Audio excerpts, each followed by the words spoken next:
Comunicadores MX presenta el manejo ágil y versátil de la información matutina con Eduardo Alonso. Comunicadores MX presenta el manejo ágil y versátil de la información matutina con Eduardo Alonso. Comunicadores MX presenta el manejo ágil y versátil de la información matutina con Eduardo Alonso. Comunicadores MX presenta el manejo ágil y versátil de la información matutina con Eduardo Alonso. Comunicadores MX presenta el manejo ágil y versátil de la información matutina con Eduardo Alonso. Muy buenos días, 8 de la mañana en punto, en este viernes 17 de enero del año 2020. Le agradezco que esté en su teléfono celular, en su computadora portátil, en su PC de escritorio, en esta nueva forma de comunicarnos ya de hace varios años, afortunadamente. Diferente a los medios tradicionales, ustedes saben, medio tradicional, pues me refiero a la prensa escrita, los periódicos, las revistas. He insistido yo que para tener acceso a ese tipo de comunicación que es unidireccional, digamos que nada más va de quien hace la información hacia allá, no hay una retroalimentación, pues también involucra un costo, un pago. Periódico en promedio hoy cuesta 10 pesos. En el caso de la televisión, otro medio tradicional, pues hay que estar sentados atrás de un televisor. Si usted va en el coche, pues no tiene acceso al televisor. Si usted anda ahí en su negocio, abriendo ahí su establecimiento, tampoco tiene acceso. O quizás tiene acceso, pero está usted en otras actividades. Y vaya, estar atado, amarrado a una pantalla de televisión, pues dicen algunos, es una pérdida de tiempo. Pero afortunadamente las plataformas digitales, con estos aparatitos, los teléfonos celulares, que cada vez más y más personas, mexicanos y habitantes de este planeta, lo diría yo, tienen acceso a tener un teléfono de estos inteligentes con acceso a internet, pues la gama de posibilidades de tener información de todo tipo se abre de manera extraordinaria. Y si uno está en una plaza pública con acceso a internet gratuito, pues no le involucra ningún tipo de desembolso, de costo, y los contenidos a los que puede tener acceso a través de un teléfono inteligente, sea plataforma de Instagram, sea Twitter, sea Face, sea portales de información de todo tipo y de todo tipo de servicios, pues es una maravilla. Sea el Face, a través del cual se genera una de las señales mediante las cuales sale este espacio que se llama La Sociedad y que se transmite por la plataforma de Comunicadores MX y también por YouTube. Vámonos sin más preámbulo, 8 de la mañana con 4 minutos, en la línea telefónica nuestra compañera Veneranda Mendoza. Antes de empezar con ella, vamos a tener dos entrevistas sumamente interesantes. Vamos a estar platicando con uno de los investigadores de Mexicanos contra la Corrupción, esta organización no gubernamental que se da la tarea de desarrollar temas a profundidad, de encontrar hallazgos donde consideran esos investigadores de carácter periodístico, por supuesto, que hay algo que comunicar a la sociedad porque se están detectando situaciones irregulares. Bueno, vamos a platicar con uno de los más recientes entregas que tiene Mexicanos contra la Corrupción en relación a Genaro García Luna. Y también vamos a estar platicando en otro tema ya de carácter muy local con un tema del agua relacionado con la capital del Estado de México, con el Ayuntamiento de Toluca. Sin más preámbulo, Bene, ¿cómo estás? Muy buenos días. ¿Qué tal, Eduardo? Buenos días al auditorio. Debido al malestar ciudadano que ha provocado la legislatura mexiquense, buscará la forma de detener el alza en las tarifas del transporte público, al menos hasta que haya un nuevo marco jurídico que contemple la intervención de sectores como los diputados para definir si existen elementos que sustenten la decisión. Maurilio Hernández, presidente de la Junta de Coordinación Política, anticipó que en la próxima reunión entre coordinadores parlamentarios planteará que el tema se revise, pues es evidente el malestar de la población por el ajuste tarifario. Estamos planteando, dijo, que se revise porque definitivamente hay un malestar en la población. Y si tuviésemos que tomar una decisión en la normatividad, estaremos haciéndolo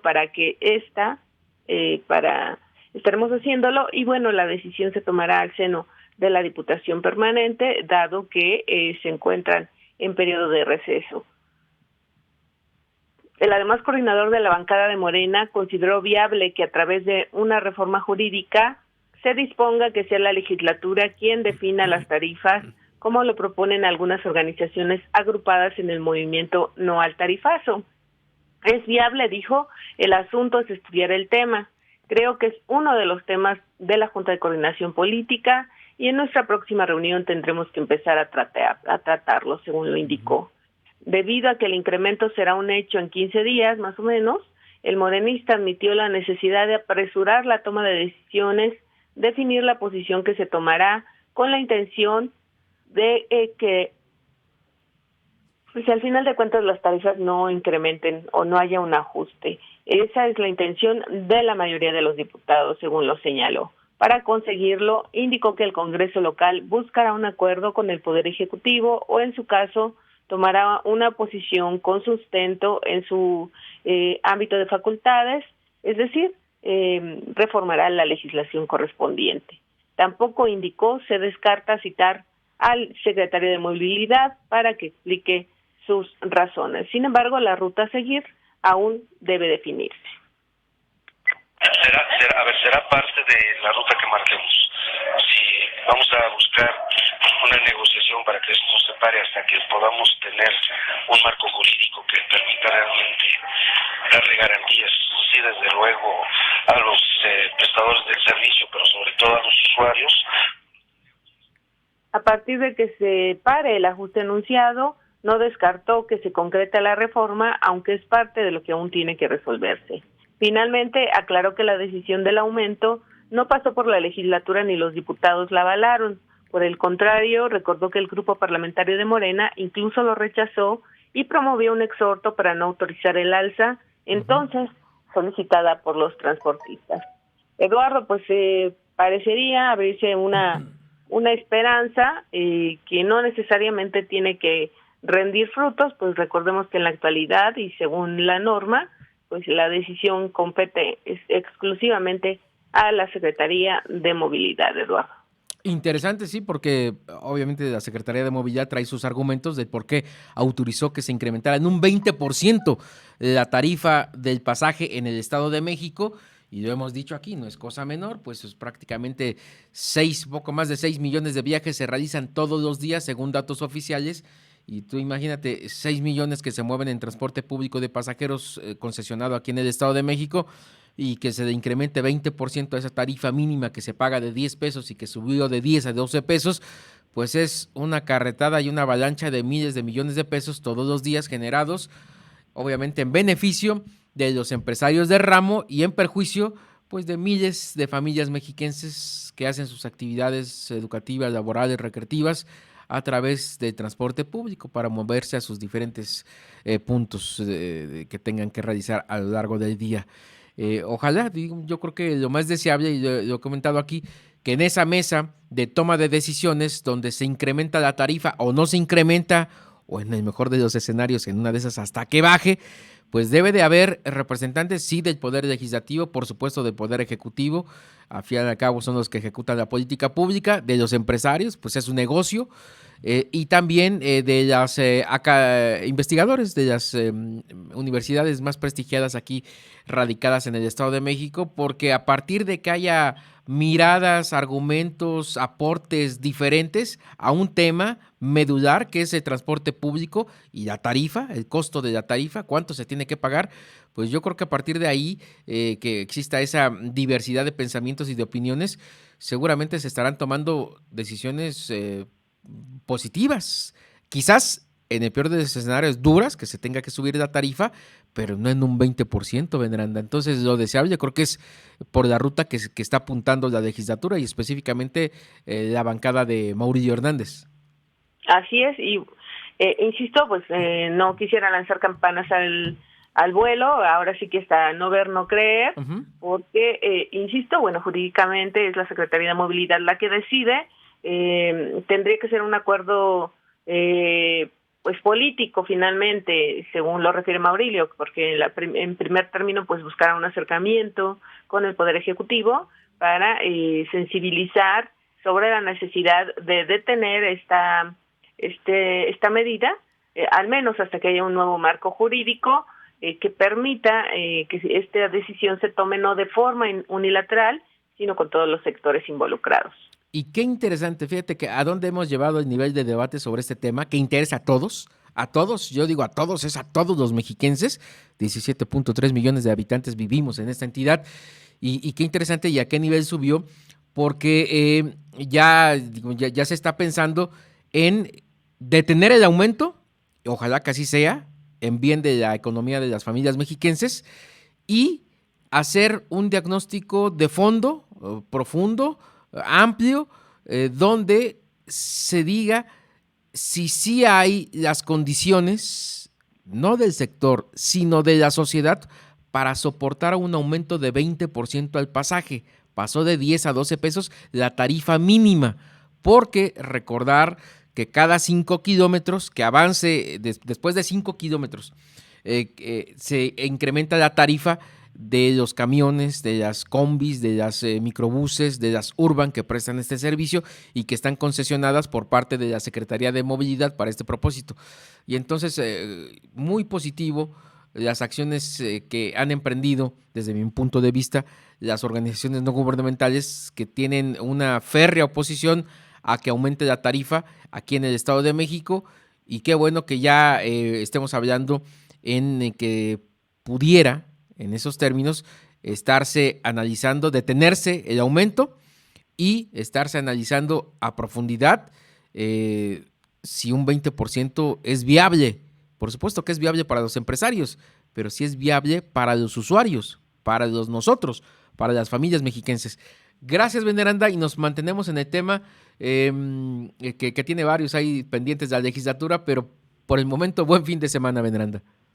Ok, y nada más recordar, Eduardo, que el día de hoy los activistas han programado una nueva movilización alrededor de las 3 de la tarde y a ver en qué, cuál es el nivel de participación ciudadana que se presenta esta ocasión. Qué bien que lo apuntas, porque ya se me estaba pasando. A las 3 de la tarde, frente al Cosmovitral, están convocando las organizaciones no gubernamentales y el colectivo que se reúne en lo que le han denominado tarifazo, no al tarifazo, y vamos a ver cuántos ciudadanos mexiquenses le toman la palabra y salen a las calles, específicamente del centro de Toluca, y tengo entendido también que de Tlalnepantla y de algunos otros municipios, a manifestar su rechazo y su inconformidad con la autoridad del Estado de México, esta que encabeza Alfredo del Mazo Maza, y específicamente la cabeza del sector, por parte del sector público, es Raimundo Martínez Carvajal, que es el secretario de Movilidad. Estamos muy pendientes, esta será a las 3, y quizás ya el lunes, en este mismo espacio, pues estaremos haciendo un balance de cómo les fue a los que organizan este tipo de actividad de protesta y qué tanta reacción tuvo a nivel mediático la convocatoria a la que están realizando. Gracias, Bené. Excelente fin de semana. Hasta Muy luego. buenos días y excelente viernes y fin de semana. 8:14, una mañana agradable aquí en el Valle de Toluca, cielo despejado, con prácticamente un pronóstico muy menor en lo que tiene que ver con precipitación pluvial. La máxima estaba marcando el Servicio Meteorológico Nacional de 23 grados para el Valle de Toluca. La mínima la tuvimos por la madrugada, se hablaba de 7 grados. Afortunadamente ya no está haciendo tanto frío. Si uno está a la sombra se hace frío, pero si uno se pone ahí donde le da el sol, pues ya tiene una manera ahí de calentar el cuerpo. Vamos a ya estar haciendo comunicación con una de las entrevistas. Digo yo que este trabajo extraordinario que comparte en su portal el investigador, el grupo de trabajo de investigadores de Mexicanos contra la Corrupción, que siempre altamente recomendable, investigaciones a profundidad y de gran aporte, no solo diría para los temas que abordan, yo creo que para la sociedad en general, porque es a partir de ahí que uno saca muchas reflexiones. Ricardo Alvarado, gracias por tomar la llamada, muy buenos días. Buenos días, Eduardo. Un saludo a ti y a todas las personas que nos escuchan. Pues nada, dando lectura, que siempre ahí tengo el gusto de dar lectura a las entregas que hace Mexicanos contra la Corrupción, y que en esta, hasta donde tengo entendido, y tú corrígeme, este trabajo periodístico es parte de la beca, ¿no? Que ellos convocan a nivel país para que todos aquellos investigadores o periodistas estén desarrollando temas y los estén compartiendo a la sociedad. Sí, tenemos un programa de apoyo para impulsar al periodismo, sobre todo en términos locales, pero esta en concreto sí es una pieza producida por uno de los periodistas que trabaja con nosotros, que es Raúl Olmos, que es probablemente la persona mejor enterada sobre el manejo de Odebrecht en México y otros temas de periodismo de investigación. Sin lugar a dudas, hay también Raúl Olmos de primer nivel en lo que tiene que ver con trabajos periodísticos. Pues cuéntanos de qué van los hallazgos que encontraron a través de esta indagatoria periodística en relación pues a lo que en su momento fue una de las piezas claves en anteriores administraciones y que hoy está bajo proceso. Con gusto, Eduardo. Mira, te cuento de volada. Lo que sabíamos hasta, digamos, diciembre del año pasado, gracias a los reportes de la Unidad de Inteligencia Financiera y otras investigaciones periodísticas, era que había un vínculo entre el gobierno federal, una empresa que es de nombre Numba, y otra empresa de nombre GLAC, que queda claro, esta última pertenece al exsecretario de Seguridad Pública, Genaro García Luna.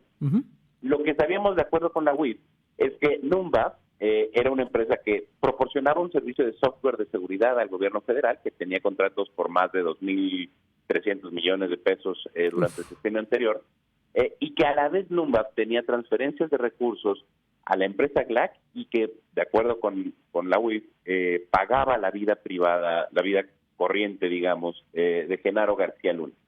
Lo que hace la investigación de mi colega Raúl Olmos es establecer un paso más en el vínculo entre Numba y Genaro García Luna.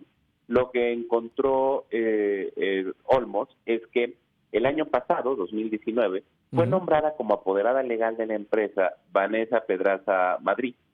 Y Vanessa Pedraza Madrid trabajó en la Secretaría de Seguridad Pública como asesora del secretario de Seguridad Pública, es decir, de Genaro García Luna, desde 2008 y hasta 2012, que fue cuando tuvo que salir, cuando acabó toda esa administración. Entonces, lo que demuestra esta investigación periodística es que sí, aparentemente, hay un vínculo entre esta empresa Numba y el exsecretario Genaro García Luna. Interesantísimo, y déjame aterrizarlo. Quizás el trabajo periodístico de Raúl Olmos, pues impecable en lo que tiene que ver con los términos que utiliza, pero a ras de piso, alguien diría, bueno, es un alto funcionario del gobierno federal en administraciones de Felipe Calderón y luego en administraciones de Enrique Peña Nieto se convirtió en proveedor de servicios de temas de seguridad que le generaba miles de millones de pesos, y a la vuelta de la esquina utilizaba esta empresa que nos acabas de mencionar para triangular el dinero que seguramente, o hay altas probabilidades, así lo pongo, no se obtuvo de manera lícita, y de ahí el estilo de vida que a través de diferentes piezas periodísticas hemos estado ahí atestiguando que tenía Genaro García Luna, que por cierto hoy está sometido a proceso por las autoridades norteamericanas de Estados Unidos, y esto es, yo creo que es lo peor que le pudiera pasar a un país, que el encargado de la seguridad durante todo un sexenio hoy esté siendo procesado por precisamente situaciones irregulares relacionadas con el narcotráfico. Exacto, que es el caso en Estados Unidos, y además pues en México lo que tenemos es pues que hay dudas serias sobre la honestidad de unos contratos y una red de empresas que parecen estar vinculadas a eso, ¿no?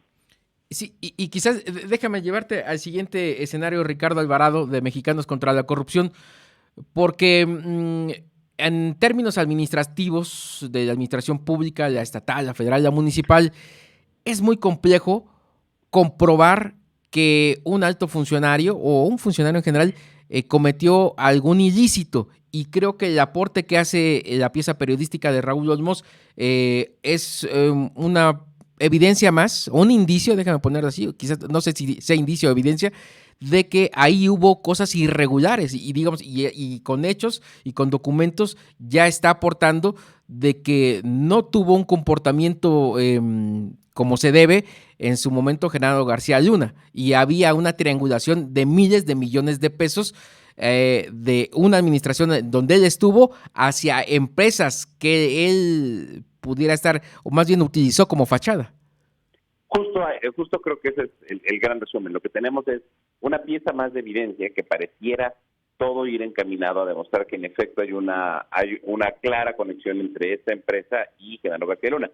Probablemente en los próximos meses podamos tener otros hallazgos que nos lleven a fortalecer esta hipótesis, pero de entrada ahí está, y creo que lo que podemos hacer ahora es pues aportar sin duda a las investigaciones que está haciendo el gobierno federal sobre las operaciones de esta empresa.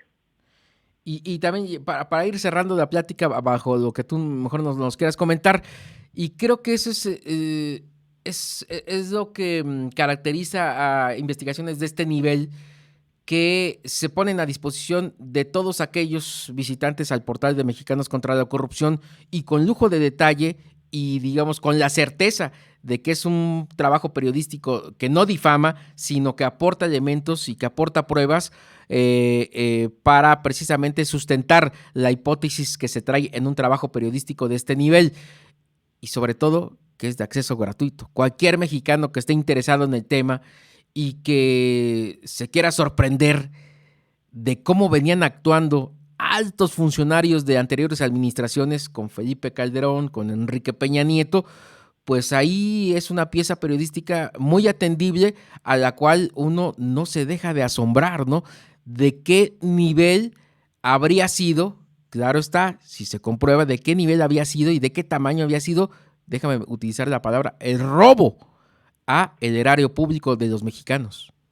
Exacto, y no solo eso, Eduardo, sino que también nos permite entender que hay una falla en nuestro marco legal que permite que operen que sucedan este tipo de operaciones, y lo que nos permitiría ahora sería aprender de este mecanismo de desviación para corregir nuestro marco legal y evitar que pase en el futuro, como aprendimos en su momento con la estafa maestra.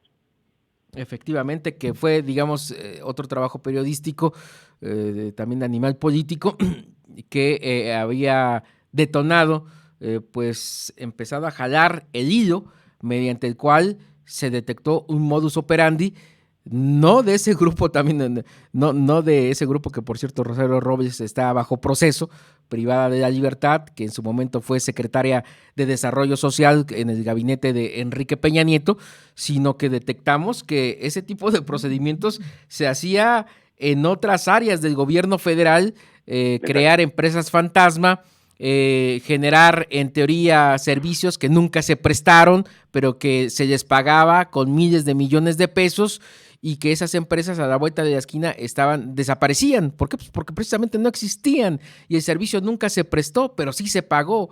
Y entonces cuando uno se queda asombrado que es un modo de operar a nivel federal y a nivel estatal, y creo que todos los mexicanos estamos en el justo derecho de saber qué comportamiento tuvieron los exfuncionarios, pero sobre todo que obtengan un castigo.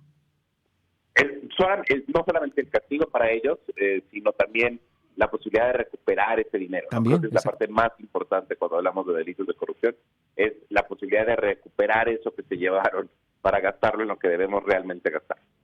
Y fíjate que creo que apuntaste muy bien, porque quizás cuando uno se ve afectado con algún bien, que le roban el vehículo, pues dices, bueno, pues sí que lo castiguen, pero lo que quiero es que recuperen mi vehículo, porque en esto hago mi actividad.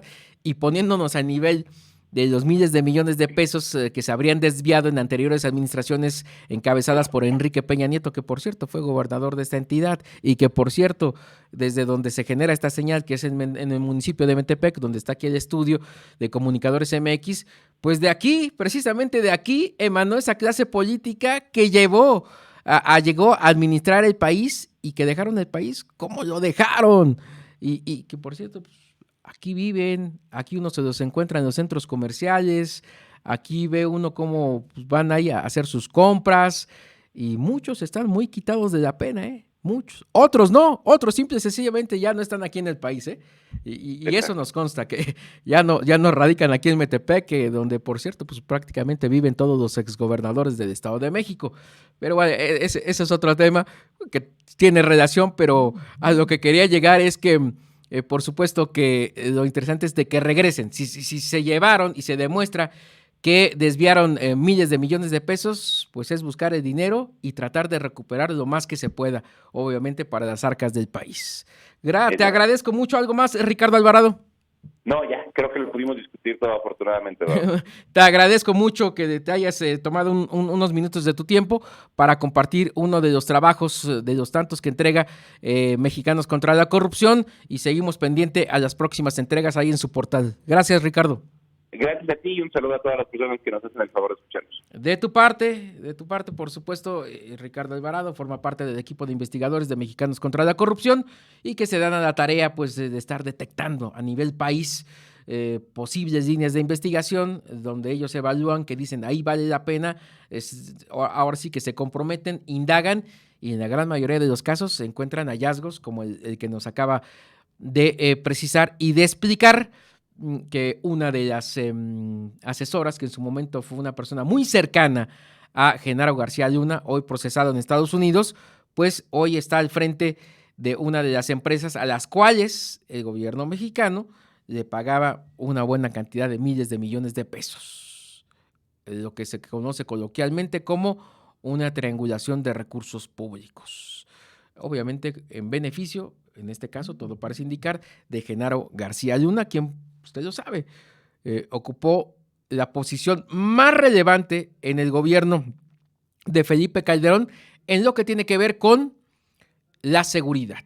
Era el artífice de las políticas públicas y el que tomaba las decisiones, el que firmaba contratos, el que decía a quién se investigaba, a quién no se investigaba, el que decía si la Policía Federal tendría que crecer, que por cierto ya desapareció, hoy está la Guardia Nacional, el que compraba el armamento a los estadounidenses, es una gran mayoría de los casos, el que compró armamento también a Medio Oriente, el que compró equipo o avalaba la compra de equipo de espionaje, que compraba los software precisamente dedicados a temas de seguridad de nuestro país, México.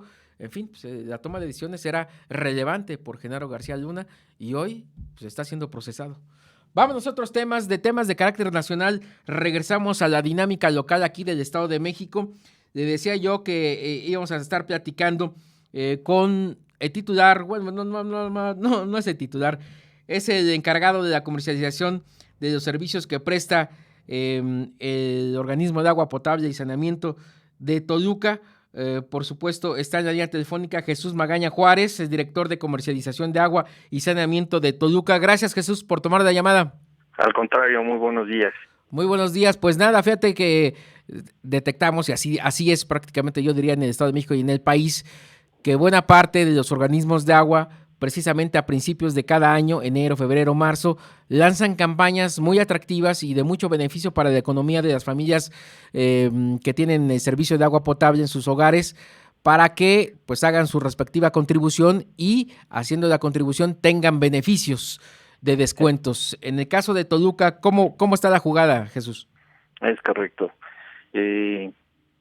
Tradicionalmente, cada año se establece en la ley de ingresos ciertos beneficios a los usuarios que puntualmente deciden pagar su agua de manera anual. El beneficio que tenemos en este mes es un beneficio del 8% y se han venido pagando, digamos que al corriente, en el primer mes o dentro de los primeros meses tienen un descuento adicional del 4%. En el mes de febrero, la condición cambia y el descuento es del 6%, con un adicional del 2%, y en el mes de marzo únicamente tenemos un descuento del 4%. Esto es, para ser muy precisos, por pago anual, ¿verdad? Por pago anual. Quien llegue correcto y que diga, ahora sí que tengo la solvencia económica para pagar los 12 meses del año que ustedes me van a dar el servicio de suministro de agua potable, en ese tenor va el descuento. Así es. Adicionalmente a estos descuentos que comenté, También tenemos un descuento que va enfocado principalmente a las personas mayores que año con año se acercan con nosotros a pagar sus servicios para precisamente tener el beneficio de un descuento de hasta el 38% de descuento. Ese sí es un descuentazo, 38% a personas de tercera edad. Así es. Hay algunas otras características que me gustaría más que nada que pudieran checarlo en nuestra página de internet, donde tenemos ahí pues todos los requisitos que deben presentar. Ahorita lo que está ocurriendo o lo que estamos teniendo que hacer es hacer una revisión de nuestro padrón en relación a este tipo de descuentos, este tipo de casos, porque sucedía que muchas personas querían acceder a ese descuento del 38% sin tener esa condición. Es decir, venían a nombre del abuelito y el abuelito, pues la verdad es que ya había fallecido. Entonces, estamos teniendo que hacer esa revisión y por eso solicitamos, además de que así lo marca la ley, que presenten, pues obviamente, la persona que es acreedora a ese descuento, o bien que vengan con una carta poder, con una vigente, obviamente, y con la identificación también vigente del titular que es acreedor a ese descuento. Qué bueno que lo comentas porque sí, pues, ahora sí que algunos contribuyentes dicen, no, pues ahora es cuando, ¿no? Y literalmente lo digo, quieren abusar porque pues ellos no obtienen el beneficio y quieren pues, pagar menos, ¿no? Pero pues así no está planteado el esquema. Supongo yo que el esquema está planteado para beneficiar a las personas de la tercera edad y obviamente que vayan con sus pagos de años anteriores al corriente y que también pues sean los titulares efectivamente del hogar o de la propiedad, y como titulares de la propiedad pues son titulares del suministro de agua, de la toma de agua. Déjame llevarte a otro escenario, Jesús. En lo que tiene que ver con también el problemón que enfrentan con algunos organismos independientes de agua que operan en las diferentes comunidades de la ciudad de Toluca, porque ahí ustedes no tienen participación alguna, ¿verdad? No tenemos participación en relación a lo que es el trámite de cobro. Sí nos solicitan durante el año algunos servicios como puede ser el desasolve de las tuberías, o bien que les apoyemos en relación a algunas otras actividades como pudiera ser que les enviemos alguna pipa o alguna situación así. Pero efectivamente no tenemos participación en esos comités independientes.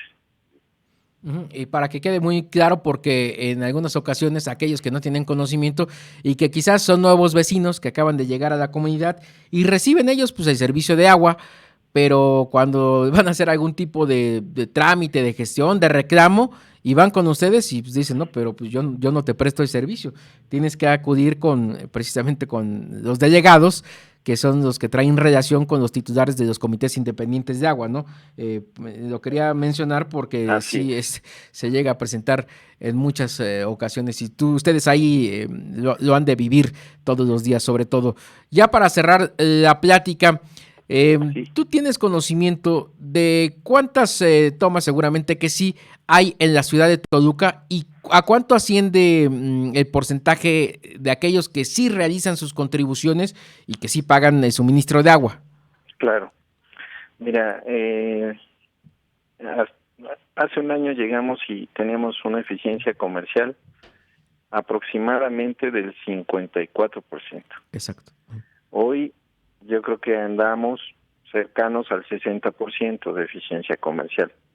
Hemos logrado que los ciudadanos se pongan un poquito más al día, ¿no? Hemos tenido algunas promociones que han ayudado a eso y también hemos hecho algunas campañas de concientización para que esto suceda. El total de las tomas registradas es simplemente un dato estadístico aproximado, son 170,000 tomas. Estas 170,000 tomas contemplan también algunas derivadas. Entonces, esas derivadas de repente se resultan ser un dato no tan preciso, porque hay derivadas que normalmente vienen y nos dicen tenemos tantas derivadas, o nosotros hacemos un censo y determinamos un número de derivadas, y viene el usuario a hacer esa aclaración respecto al número de derivadas que tiene, y se modifica ese número. Entonces es un número muy dinámico que va cambiando constantemente. Y qué bueno que lo apuntas, y déjame aterrizar el término de derivadas. Es un suministro, digamos, una línea a través de la cual quizás en la casa empezó a vivir la mamá, pero ya también se fue a vivir la hija y también se fue a vivir otra persona y quizás otro espacio lo rentan, y a partir de una toma agarran y suministran a las demás viviendas que están en un mismo predio pues otras tomas de agua. Entonces una toma de agua se convierte en 4, en 3 o en 5 más, y es a partir de ahí que quizás el número de, ahora sí que de suministro de agua que se les da de estos 170,000 que nos comentas pudiera incrementarse de manera sustancial. Es correcto. Además de eso, pues al final de cuentas nosotros nos basamos mucho en poder dar de alta una derivación o bien, sí, normalmente es una derivación cuando existe una subdivisión, ¿sí? Vamos, podemos registrar un nuevo número de NIS, que así le llamamos nosotros, o número de cuenta, cuando existe la posibilidad de tener una subdivisión de un predio en 2 o más. Mientras no tengamos esa documentación, pues sigue teniendo un solo número de NIS y quizás una derivada o 2 derivadas o las que sean necesarias.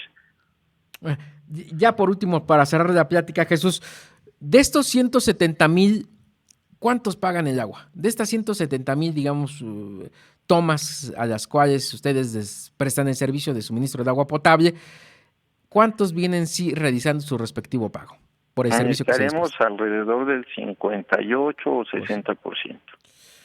Y el 40% simple y sencillamente no lo hace.